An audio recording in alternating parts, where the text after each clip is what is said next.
तुम एक ऐसी स्त्री बनना कि श्रृंगार तो करना पर संघर्ष से ना डरना। तुम्हें गिराने वाले बहुत मिलेंगे पर तुम खुद को खुद ही उठाने की हिम्मत रखना। हाथों में तुम्हारे किसी का दिया फूल हो ना हो, मगर खुद के कमाए पैसे जरूर रखना। इस दिखावे की दुनिया में अपने मन में ज्ञान का भंडार रखना। दिल में दया जरूर रखना पर छल कपट की समझ भी रखना। किसी की सजावट नहीं, खुद का अस्तित्व बनना।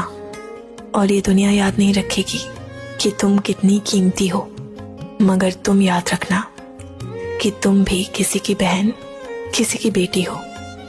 और ऐसे ही अपने चेहरे पे आत्मविश्वास बनाए रखना। तुम एक ऐसी स्त्री बनना।